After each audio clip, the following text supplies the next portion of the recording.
Iñaki Rifaterra, Mexikotik itzultzean argi zeukan galtzear zegoen teknika bat ikasi eta landu nahi zuela, eta lortu zuen. Gaur egun, litografia landu eta irakatsi egiten du bere tailerrean. Zamak bere buruari egin zion bere lehenengo tatuajea, eta ordutik 20 urteko esperientzia du. Tatuajeen mundua nola aurreratu eta zabaldu den ikusi du urte guzti hauetan.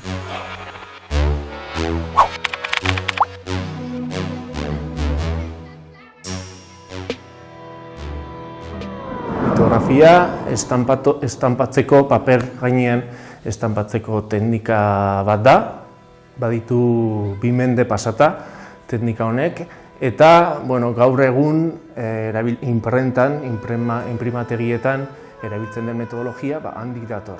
Baina guk erabiltzen dugun metodoa edo metodologia da litografia artistikoa. Gure lana egiten dugu artearekin lotuta. Hau da, egiten dugu edizio artistikoak.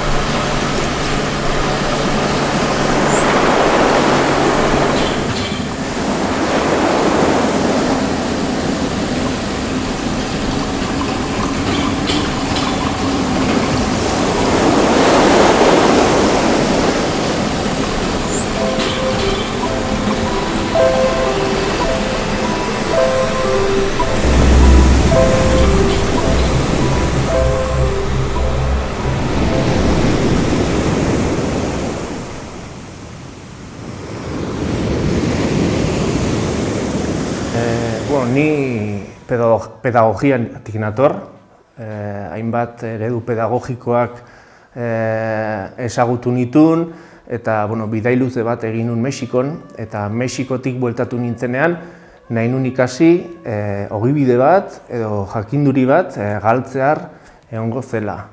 Eta arte grafikoekin lotutakoa betianik egin ditut marrazkiak, grabatuak, eta beste teknika batzuk ezagutzen nituen. Baina nahi nun ikasi ogibide bat eta momentu hortan nolabait ez galtzeko. Teknika, metodologia, ogibide, ofizioa dena delakoa. Eta momentu hortan iritsi nintzenean Mexikotik ezagutu nun Don Herbert Donostin artelekun eta hasi nintzen ikasten berarekin bere tailerretan. Gero beste urte batzuk ondoren aukera izan nun Danimarkara joateko, eta Danimarkan jarraitu nun ikasten beste maisu batekin, Rasmus Urgalekin, eta bere tailerrean, Edition Copenhagen. Eta Danimarkatik bueltatu nintzenean, Lizarrara bueltatu nintzen, eta hemen sortu nun beste tailer berri bat, gauden tokia, dela Atelier Estella Lizar. Bai, arteleku zen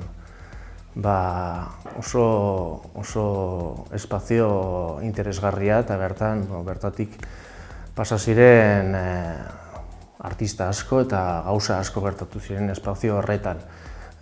Guk lan egiten genuen tokian, litografia tailerrean, egin ziren edizio oso importante batzuk, garaiko artistekin, Zumeta pasazan eta beste asko pasa ziren tailer horretatik, Don Herbertekin egiteko edizio litografikoak. Baita tailerretan parte hartzeko. Eta litografia tailerrak beti oso gutxi egon dira, eta tailer hori artelekukoa zen referente bat.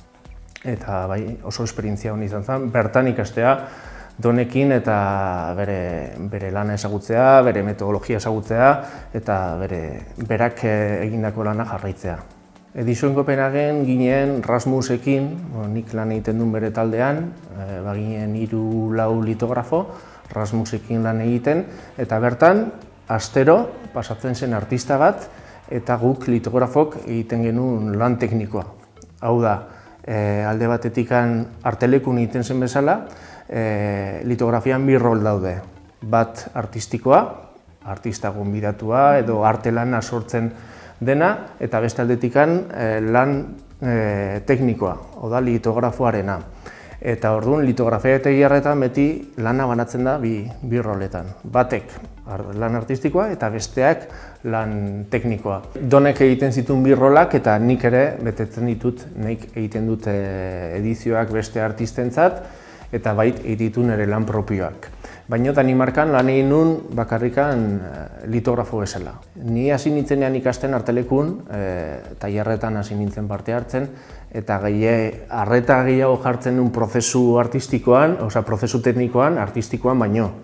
Nahi nun ikasi prozesu estanpatzeko prozesua. Hori egiteko, nire lan propioak egiten ditun eta paraleloki baita sortzen ditun nire lanak. Eta, baditut boladak, rola aldatzen dut proiektu bakoitzean. Eta hasi nintzen, edo arreta oso importantea da niretzako lan teknikoa, baina nire lanak egiterakoan bi rolak sortzen ditut. Nire lan propioak estanpatzen ditut eta hor badago bada prozeso bitxia hori, batzutan ni sortzailea, nire ni litografoari saia jartzen dio nolabait, edo beti muga teknikoa bilatzen ditut, edo nolabait islatzen da nire lan grafikotan.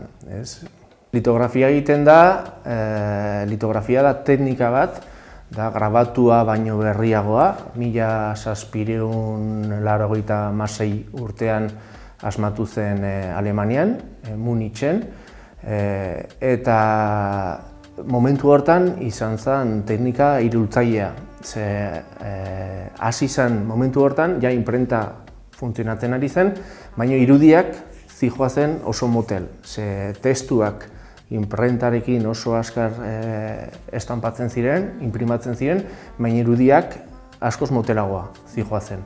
Orduan, litografia asmatu zenean, irudia hasi zen estanpatzen testuak bezain askar. Eta izan zen teknika irultzaile bat, inprentarekin lotutakoa. Jaio zenean litografia asmatu zen kare harriaren gainean. Hau da, gure matriza, estanpatzeko matriza da harri bat, harri litografikoa. Hori zen lehenengo euskarria litografia egiteko, horregatik litos, harritik dator. Eta gero ondoren asmatu ziren beste plantxa batzuk, hemen erabiltzen ditugun bezalakoak, eta dira metalesko plantxak. Metalesko plantxa baino grano mikroskopiko batekin sortutakoa. Eta grano hori da harriak duena bezalakoa. Beste teknikekin alderatuta, litografia da teknika bakarra planografikoa. Beste tekniketan beti badago koska bat edo relieve bat, nolabait esateko, eta litografia da planoa. Guk marrazten dugu edo harrian edo plantxan tinta grasoekin, eta gero betunekin eta beste material batzukin sortzen dugu bi zonalde plantza gainean. Batek grasa harrapatzen duena eta besteak ura harrapatzen duena. Orduan guk estanpatzen dugunean beti erabiltzen dugu grasa, rodilloarekin alde batetik, eta ura esponjarekin beste aldetik. Orduan sortzen dira bi espazio desberdinak, batek urarekin eta bestea tintarekin. Hori da litografiaren printzipioa. Litografia tailerrak oso gutxi daude. Mundu mailan asko daude.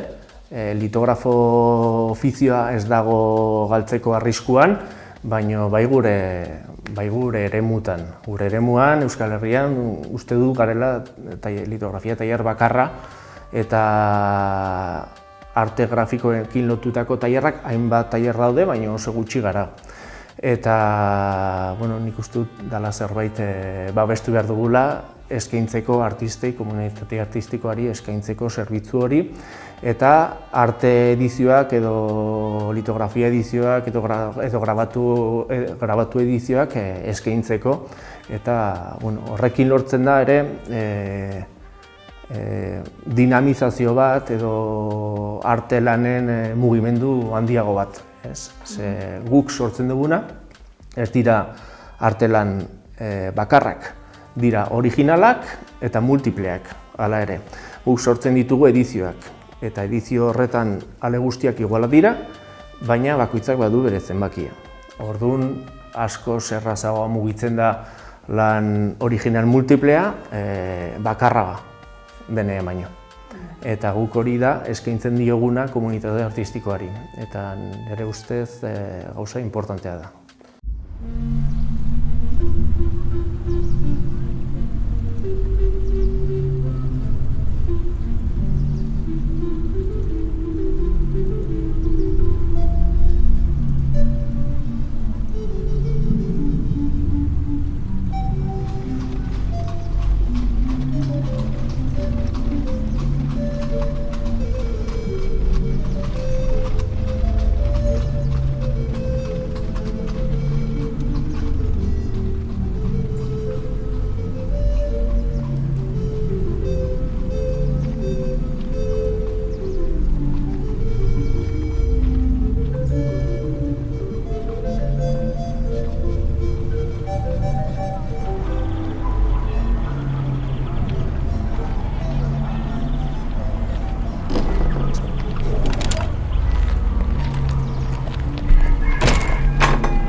Bai, 12 urte hauetan prozesua oso kuriosoa izan da, oso desberdina. Ni abiatu nintzen idei romantiko batetik, nolabait berreskuratzeko, ikasteko, ez galtzeko, hori oso romantikoa da. Eta hasieran uste nuen bakarrik ofizio bat edo ogibide bat salbatzeko bakarrik ikasi behar zala. Hori zala nahikoa. Eta gero urteekin konturatu naiz, gero sortzen direla beste erronka batzuk. Zerbait galtzear dagonean, testu inguruak ere zer ikusirik badaka, ez? Nolabait erronka bat izan da ikastea, baina erronka bat izaten ari da ere lana garatzea. Lizarra da hiri txiki bada, baina arte grafikoekin lotura handia daka. Erdi Aroan hemen sortu zen tailer bat erreferentea bihurtu zela, imprenta sortu berria zegoela, hemen Lizarran sortu zen egiatarrek sortez dut, edo Miguel de Egiak berak sortu zuen tailer bat, izan zen oso horrekari bitxia. Gero hemendik pasatzen da Jakoeko bidea eta sortzen da inguru kultural bat ere bai, eta arte grafikoekin lotutagoa 20. mendean gertatu zena izan da mugarria. Hor sortu ziren, edo hemen ezarri ziren inprenta asko, eta gure hiria bihurtu zen erreferente bat, arte grafikoen inguruan. Eta guk ere atelierra jarri diogu izena, tailerrari, edo jarri diot, eta hor badago keinu bat ere, aintzineko atelierrai, justo hemen San Martin Burgoan edo San Pedro auzoan zeuden hainbat atelier nola da, funtseskoak, basikoak, hor bizi ziren eta lan egiten zuten aldi berean. Guk ere aldarrikatzen dugu grafika garaikidea. Hitz egin dugu asko tradizioari buruz, edo inprenta zaharrari buruz, sustraiei buruz, baina hemen sortzen dana oso garaikidea da. Hori bai ikasi nuen Artelekun eta baita ikasi nuen Edizion Kopenhagenen, grafika garaikidea oso bizirik dago. Eta gure asmoa da, edo beste erronka bat da guretzat, lotzea arte garaikidea eta grafika garaikidea. Ze artista bakoitzak hartzen du bere plantxa edo bere harria nahi duen moduan, dena sartzen da. Irudi baten, dena sartzen da plantxa baten edo harri baten, eta harrigarria da nola litografiaren ibilbide honetan nola aldatu diren estanpatzen diren gauzak. Litografia izenean irudi batzuk oso zehatzak estanpatzen ziren, eta orain egiten dena teknika berdinarekin oso garaikia da. Vanguardia guztiak pasa dira litografia teknikatik. Nolabait zeharkatu dute teknika, eta guk orain egiten duguna edo hemen sortzen dena oso garaikia da. Hori da gure asmoa, lotzea arte garaikidea eta grafika garaikia da. Ze alde batetik arte grafikoa egiten dut, eta beste aldetik animaziozko pelikulak ere egiten ditut. Olaia Santxetekin hainbat proiektu sortu ditugu elkarlanean, eta animazioa egiten dugu. Eta animazioa egiten dugu modu eskuzko modu baten, eskuz egiten ditugu, stop motion teknikarekin animatzen ditugu erudiak. Etorkizunak hainbat erronka ekartzen ditu. Erraza edo posible izan zen niretzako ikastea, ez dela gutxi, litografia, baina orain garatzea erronka handiak ere ekartzen ditu. Orduan, espazio honen bidez, nahi diogu litografiari jarraipen bat eman gure herrialdean. Eta nahi dugu hori eskaintzea, eta nahi dugu transmisio hori egitea, nolabait.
Dakan, ez dakit oroitzapenik zaharrenetako bat, margotzea pilot gustatzen zitzaidala dela.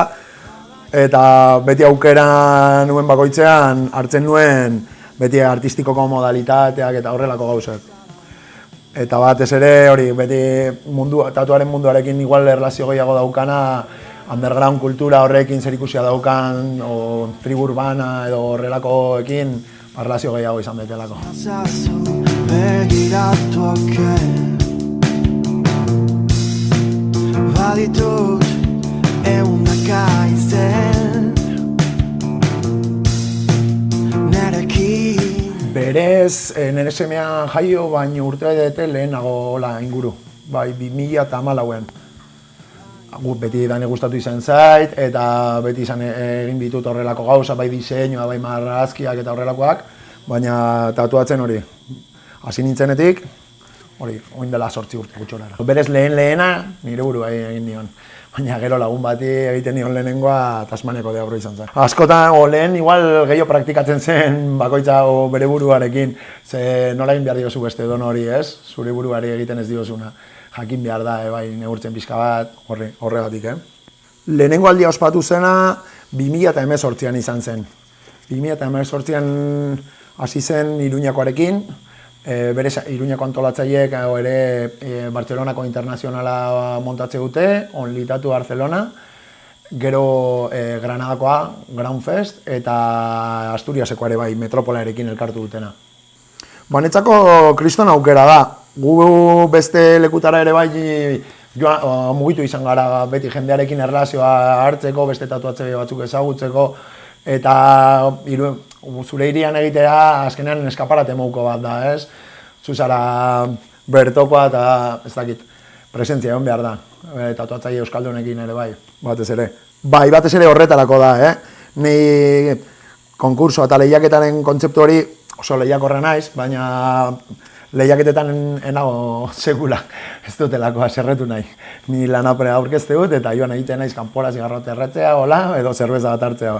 Ni lana bukatu dut ja. Orduan epaitzen dutenean, haiek ikusiko dute.